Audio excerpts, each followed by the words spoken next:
Okay. Okay. Right. Well, I have already posted the file up that goes with tonight's live, and tonight's live is going to be about cover stitch in the round, and I'm doing that because it's come up a lot on the social media sites.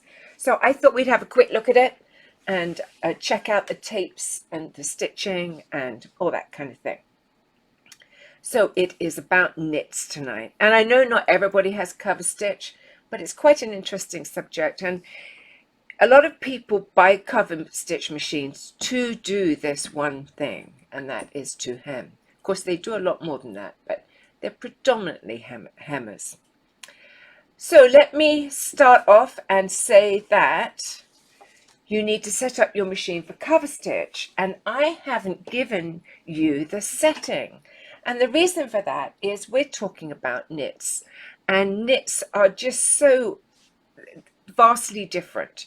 You know, you can have a thick knit, a thin knit, you can have a knit that stretches 2 ways or 4 ways. And so it's always going to be dependent on what your knit is and how it sews. So you're always going to have to experiment. So what I'm going to say is you all have machines that have guides, threading guides. So set up for cover stitch, and then you're going to experiment.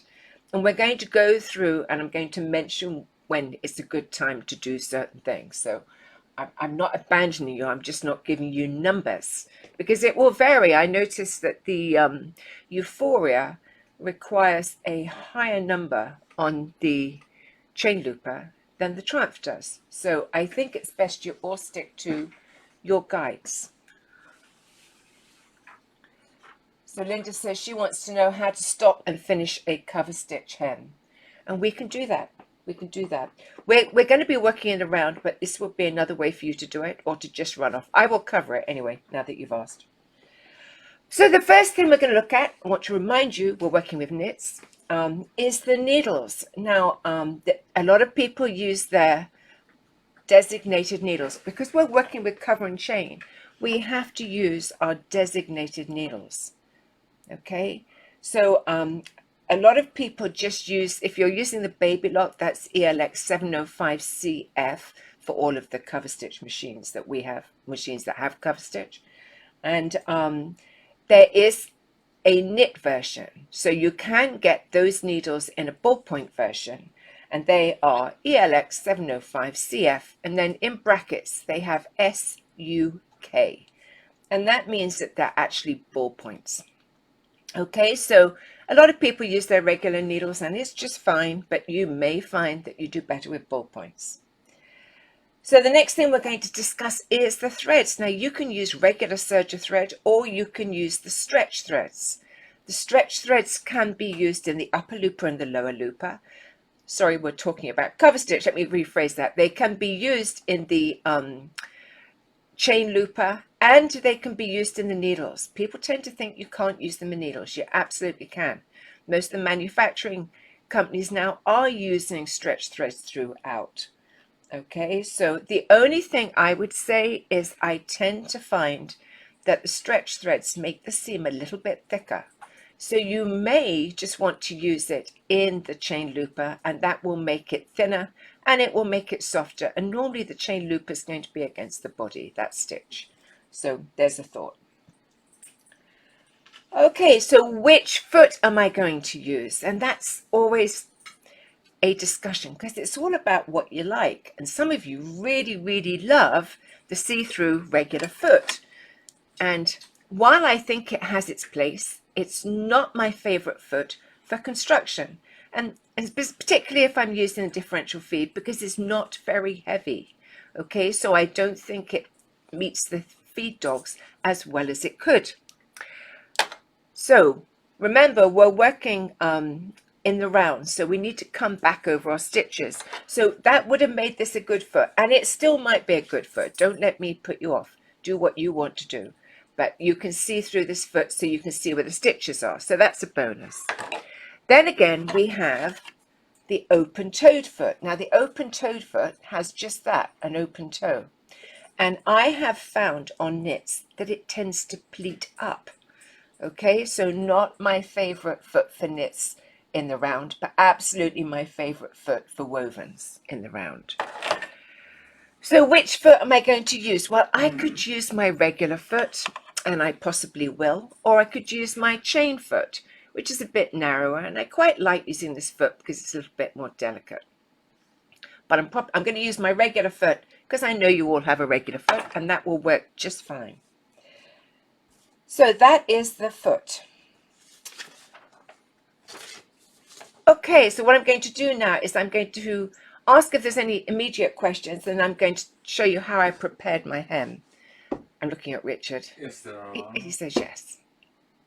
How to stop and finish Coverstitch hem to shorten hems on already seamed together t-shirt. Okay, yep, we're going to do that. Somebody's asking how they're going to shorten a t-shirt they've already got. So you're going to be working in the round. Is maxi lock the same as woolly nylon? Is maxi lock the same as woolly nylon? Very similar. And you know, the woolly nylons, it's kind of a trademark, and there's lots of the same type of thing. They all come in different thicknesses. The maxi lock's quite thin, but I still find that you get quite a thick seam with it. But you know, try it out and see if you like it. That's just my opinion. Can you mix stretch thread looper with regular thread? Can you mix stretch thread with regular thread? Absolutely you can, yes. Okay then.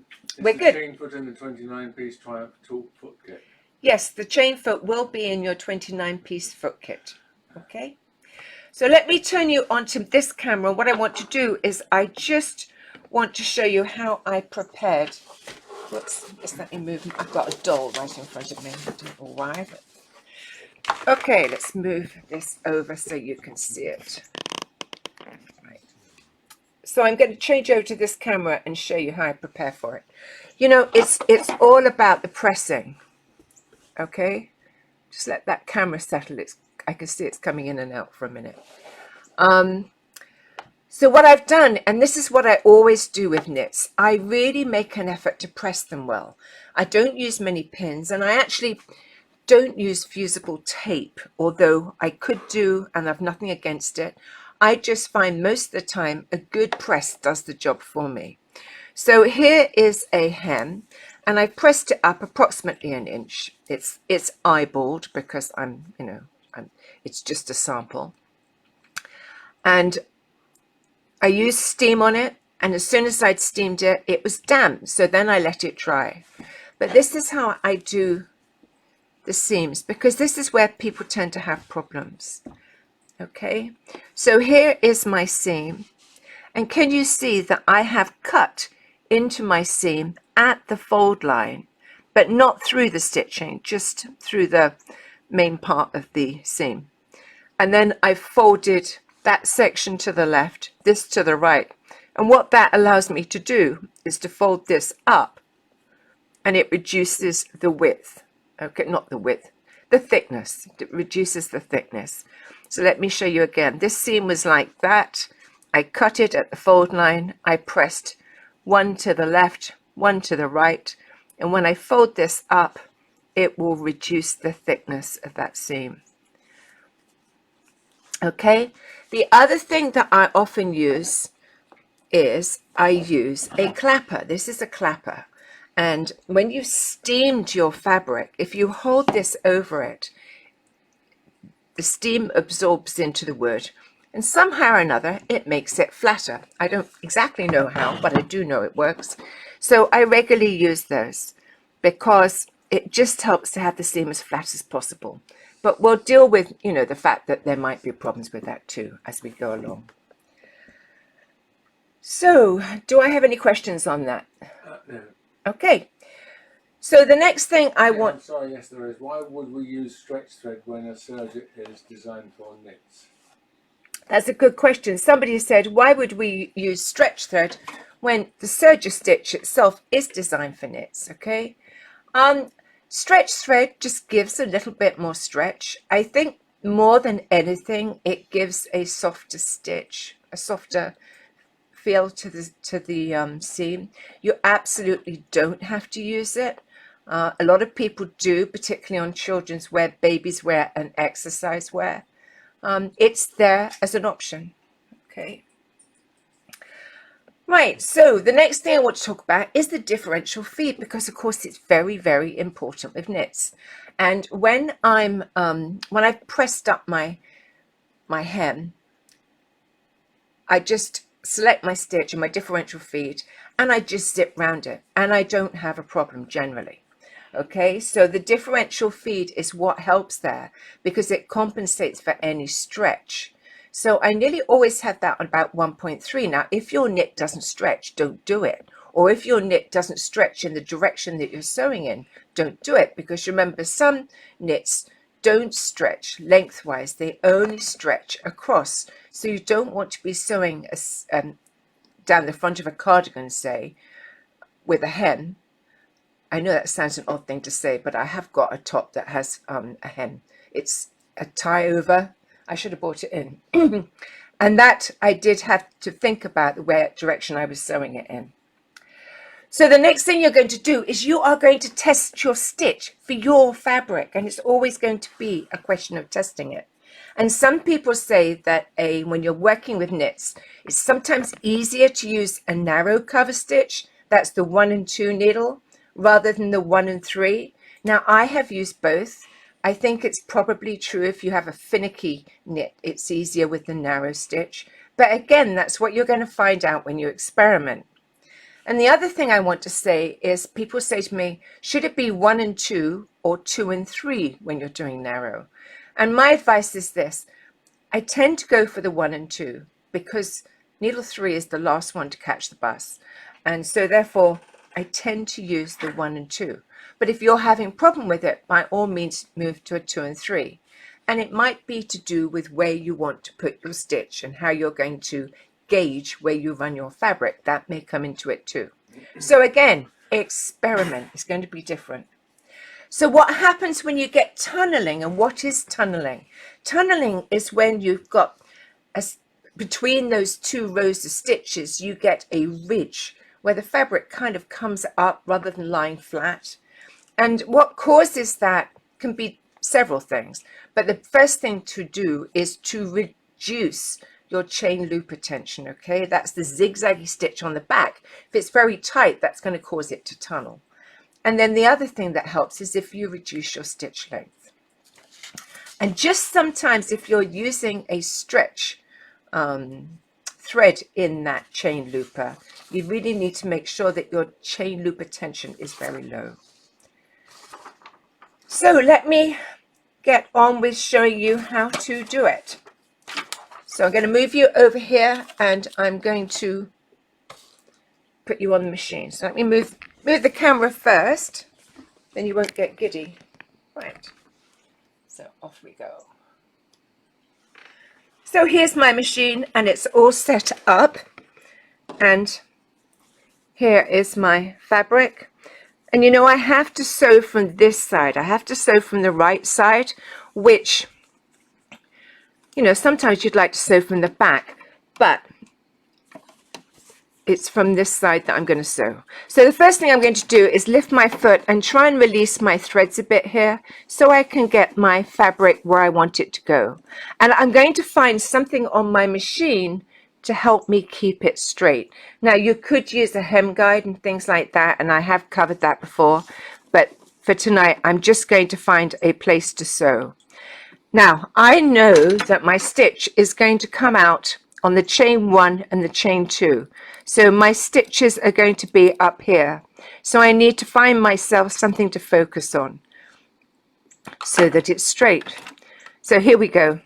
And as I said, I have my differential feed on 1.3. Just for you, I'm going to tell you that my stitch length is just over 2. And the other thing I didn't mention, but I do want to mention, and I somehow missed it, is you do have pressure, foot pressure. And a lot of people like to reduce their foot pressure on knits. To be honest, I keep mine at normal. But check in your manual for how to alter your foot pressure. On most of the baby locks, you're going to turn it upwards anti-clockwise to increase the pressure and clockwise to reduce it. but just double check your manual for that. So here I am, and what I'm going to do is I know my stitch is going to be there, so I'm going to set it up so it's just running on that section there. And the first thing I'm going to look out for is the seam, because that's where people sometimes have problems. So I'm coming along to my seam, and what I want to do is identify what my problem might be. So here it is, and I want to watch it and make sure that my foot doesn't push the seam forward. Now, if it did, what I would do is I would put my needles down, lift my foot, and take an Allen key and just push that seam back. The other thing I want to look for is this a big enough seam that it's forcing my foot to come up at the front? Because if it comes up at the front, it's a big old long foot. It's going to go down at the back. And what tends to happen is it digs in at the back, and you get lots of short stitches on your, as you come to your seam.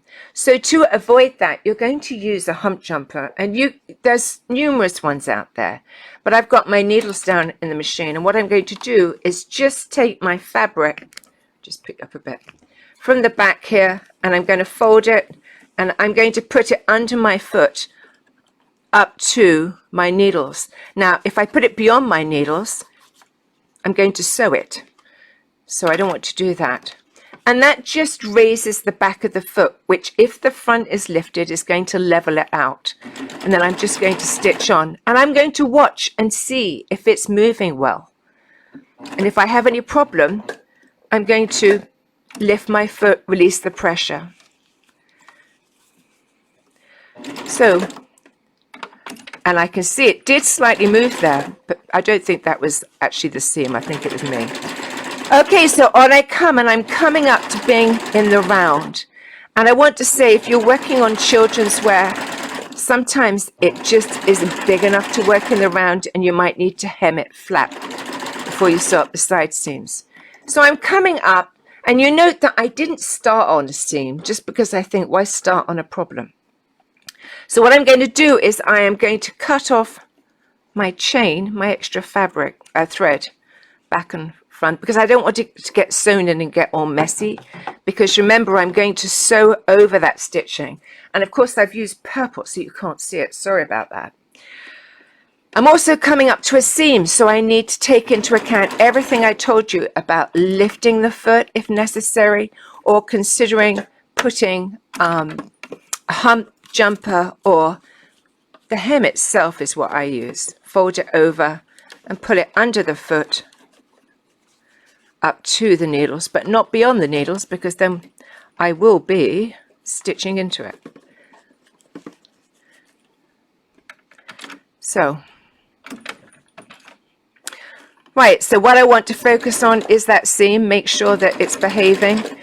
And here I am coming up to my initial stitches.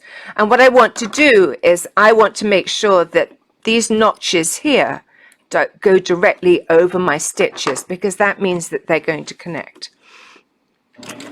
And I'm sewing over a seam, so I'm just watching it, making sure it's behaving. Here I am coming over my stitches, and I'm having to look at my needles to make sure that actually they have gone over my stitches, and I'm going to stitch over maybe 3 or 4 stitches. Stop with my needle down. What I'm going to do next, and I'm going to do it in one go, is I am going to lift my foot, because that reduces, that opens up all my tensions, right? And then you can see my needles are totally down in the machine. So I'm going to turn my hand wheel towards me until my needles are at the very highest point. I'm then going to take my Allen key, and you see the threads just above the eye of the needles there. I'm going to put my Allen key behind them, both of them, and I'm going to pull them out. Remember, my foot's raised so I can pull these tensions through easily, and there is my thread. So I'm going to hold on to that. I'm going to take my Allen key, I'm going to put it underneath my foot but on top of the fabric, so I pick up that thread and transfer that thread to here, so it's underneath the foot. I'm going to cut it, and then I'm just going to sweep back with the fabric. Okay, and what that's done is it's locked my threads, and they are now on this side. And what I can do is, there's my 3 threads. What I can do now is just tie them off. Okay, and there's no way they're going to come undone. And if you really wanted to, you could put a spot of fray check or fray block on there, but I don't think you need to. I tie 3 knots, and then I can cut it, and that is my join. Just trying to find it now. There it is. You can barely see it because I used a pattern fabric, but it's just here on the white of his chest. That is the join, and there it is on the back, tied off. So do I have any questions on that? I think you'll agree it's nice. I did find with this fabric that even using a ballpoint, you see how the white of the backing fabric shows in the stitches. And I think it's not the greatest quality, but when I press that, it will look better. Right. So any questions on that? And if you need me to redo that, I can, that last bit. Terry cloth hemming, any suggestions for that? Any terry cloth? I've stitched much of a cover up with a serger, but not sure about the hem. I've set up for wide cover stitch, but haven't started yet.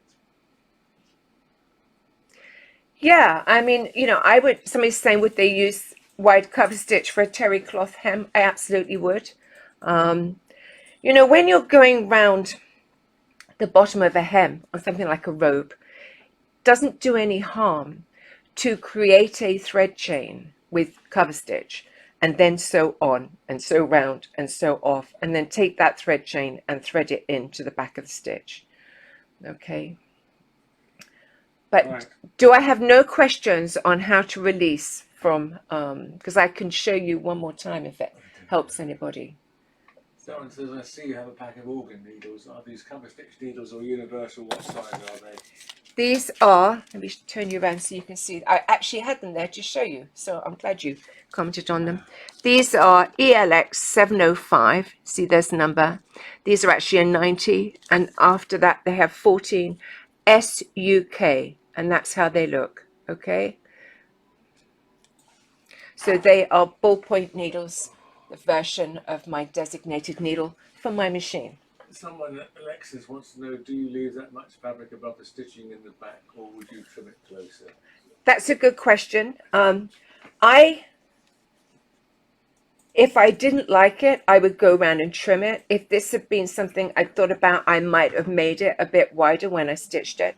But I can certainly cut it off. What I don't want you to do is what we so often think to do, and that is, if you're sewing a woven, you want one needle on the hem and one needle on the other side, so that your zigzag on the back of your cover stitch is covering the raw edge. That doesn't work as well with knits because of the thickness. Okay, so when you're doing knits, don't try to do the stitch where you're covering the raw edge. It may work on some, but in many cases it will give you an uneven stitch and you will get tunneling. But if you want this shorter, you can either trim it shorter, you can cut that excess off, or make a point of sewing it wider, which I didn't. Right, somebody said they want to see me dismount again, so I'm just going to do that. Okay, so turning you back around, and let me just sew on here. It doesn't matter where, we're just going to come off. So I'm going to sew a few stitches. I'm not going to go all the way around and back over, but here we are. We want to stop now. Okay, we perhaps overlap the stitches and we're finished. So what you're going to do, first thing you're going to do is raise the foot. Okay, that opens all the tensions. Then the next thing you're going to do is you're going to take the hand wheel on the side of your machine and turn it towards you. And what that's going to do is take your needles up to the highest point. Okay, and we need to do that because otherwise we'll break the needles in the process. So There they are up high. Next thing I'm going to do is I'm going to put my Allen key behind the needle threads just above the eye, okay? And I'm going to pull them forward. So here they are on my Allen key. Now I'm going to hold that. And what I'm going to do now is take that same Allen key and I'm going to put it underneath the foot, and it's going to pick up those threads and allow me to pull them up underneath the foot. And I'm going to cut them, and then I'm just going to pull back quickly, and what that's going to do is take all the threads to this side. So I didn't even sew it on the hem after all that. One will still be connected, okay? That will be your chain looper thread, so you need to cut that. But there's my 3 threads to tie off.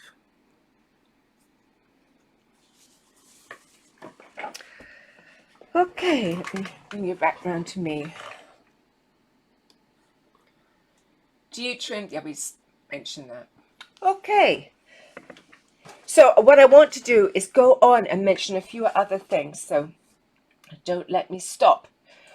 Okay, so we talked about the hump jumper, and we talked about lifting the foot. And we've got to the end and we've come off it. And there are other things you can use when you're doing hems to sometimes make it easier. Now, a bigger hem will always hang better. Okay, so don't go too small on your hems. A bigger hem will hang better. So, you know, when I'm doing a t-shirt, I try and look at a good inch. Okay. And I told you, don't have one needle on the single fabric and one needle on the hem and cover the raw edge, because that will give you it will give you a problem most of the time. Not always. I'm sure somebody's done it and it's worked great. So there are other things you can use, and I have them here. So what I'm going to do is turn you around so I can show them to you, because if you're really having a problem, they will help. So I'm going to turn you around. Right, I'm going to show you my favorite first because it's the one I use the most, and it is Soki's Emma Seabrook. And what it is it is a fusible tape. Here it is, and here it is here. And what happens is you actually fuse the tape to the back of the hem. Okay, so here's the back of the hem, and I've fused the tape on. Do you see that? Now, this fused to the back of the hem, but notice it doesn't fuse the whole hem together. It just fuses to the back. And what I like about that is it stabilizes. It makes it easier to work with. It makes it dead easy to find where to fold it up to make my hem. And it comes in different widths. I forget what all the widths are. And it also comes in white and black, I think. It may even come in nude, I'm not sure. But see how easy that is to use. Now you're going to go to your machine and you're going to sew that. But know one thing, you do not need your differential feed because you have stabilized that back section. And while it has a little bit of stretch in it, if you're not careful, I mean, you can test it, but if you're not careful, you'll get little gathers if you use your differential feed. Because you've stabilized it, try and use it on normal. That would be my first choice. Okay, right, so that is the Soki's, and all this is in the file that's in the file section of Deb Canham's Serger Sanity projects. Now you have other tapes that you can use, and people do. This tape is a fusible tape, so I just got it at Joann's. It's about 5/8 of an inch, and you put it between the hem and your garment, and then you press it and it fuses it up. Does it have a brand name?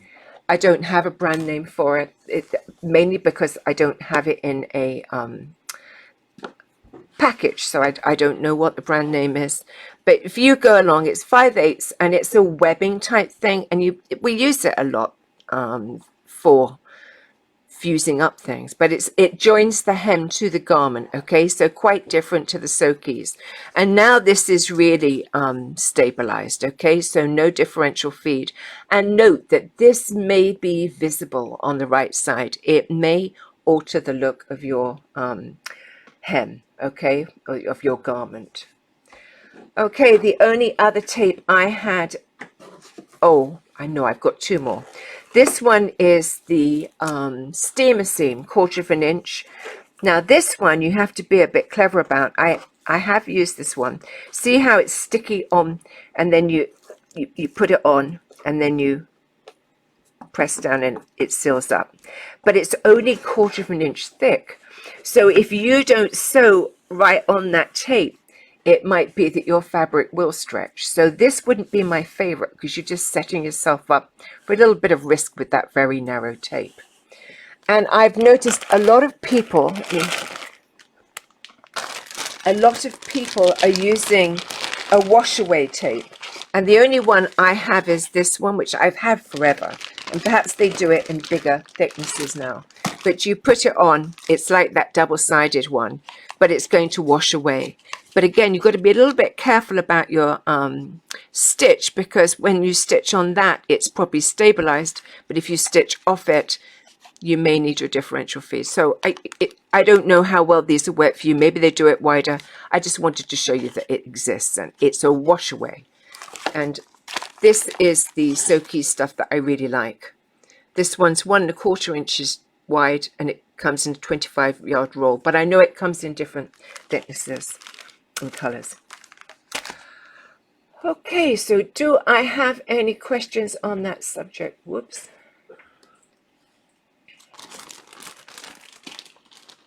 Stitch witchery. I think there's lots of different names for very similar tapes. So, but my favorite would be the Sokis because it doesn't fuse, so it doesn't alter the look of your garment. And most of the time on something like a t-shirt, it's not a huge deal because we don't normally require a t-shirt hem to stretch that much. But if you were talking about a pair of leggings and you use one of those fusible tapes, I think you'd have a problem because it would have no stretch.